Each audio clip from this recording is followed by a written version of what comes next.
Have you ever had a moment where you looked back and thought, if only I had acted differently? If only I had been ready?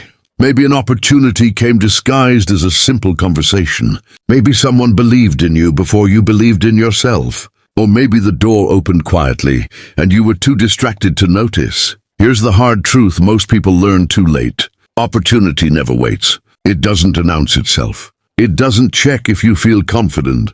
It comes suddenly, often inconveniently, and it rewards only those who prepared before they were asked to perform. This is the story of someone who understood that lesson early and changed his life because of it. In a busy metropolitan city where ambition filled the air and millions chased success, there was a luxury hotel restaurant called the Grand Willow. It was the kind of place where powerful people met behind polite smiles, where decisions worth millions were discussed between courses, and where reputation mattered more than price. And inside that restaurant worked a 29-year-old server named Ethan. Ethan wasn't there because it was his dream job. He worked there because dreams still need rent money. His real goal was strategy and operations consulting. He had the education. He had the knowledge. What he didn't have were connections, credibility, or a chance to prove himself. Most of the staff treated the job like a placeholder. They rushed service.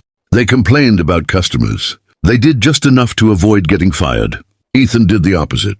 His uniform was always perfect. He memorized the menu down to the smallest detail. He learned wine regions, ingredient sourcing, and chef techniques, not because management demanded it, but because he demanded it of himself. Other servers mocked him. "Relax," they said.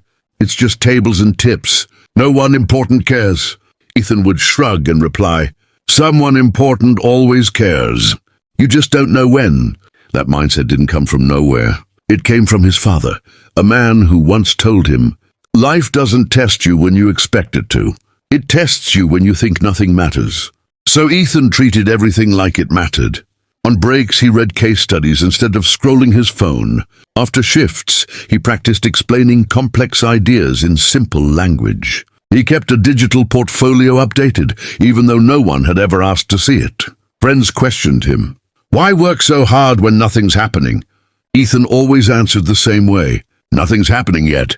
Then came a Thursday night that changed everything. The restaurant was overwhelmed, short-staffed, behind schedule. Tension everywhere. At 7:52 p.m., the floor manager pulled Ethan aside. "Table 9 just arrived," he said urgently. "Single guest, very important." His assistant called ahead. "You're handling it." Ethan glanced over. The man sat alone, calm but focused, reviewing documents on a tablet. His posture screamed experience, authority, control. Ethan recognized him immediately. Marcus Hale, founder of one of the fastest-growing consulting firms in the region. This wasn't just another table. This was opportunity, unannounced and unexpected. Ethan felt fear rise, but only for a second. Then something steadier took its place. "I've been preparing for moments like this," he thought, "even if I didn't know what they'd look like." He took a breath and walked forward.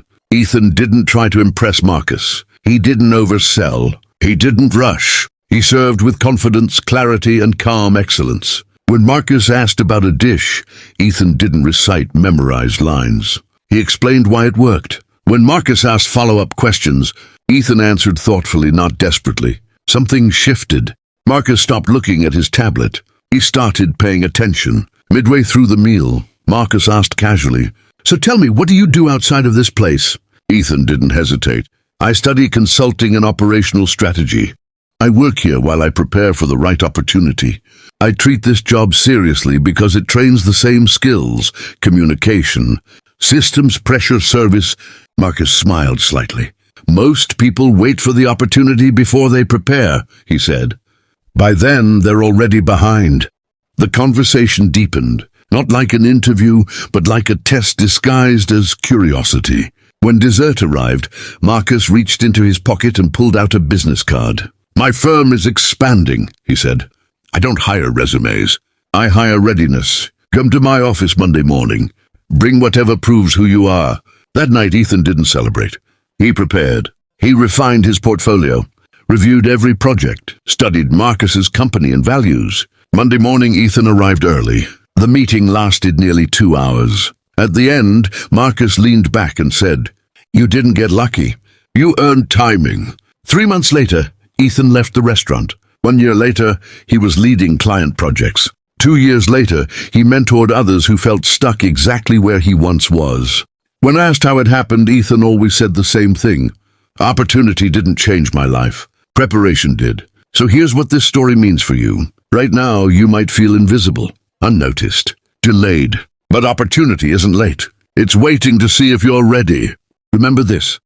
Every small effort is training for a bigger moment. Opportunity rarely looks impressive at first. Preparation is what people later call luck.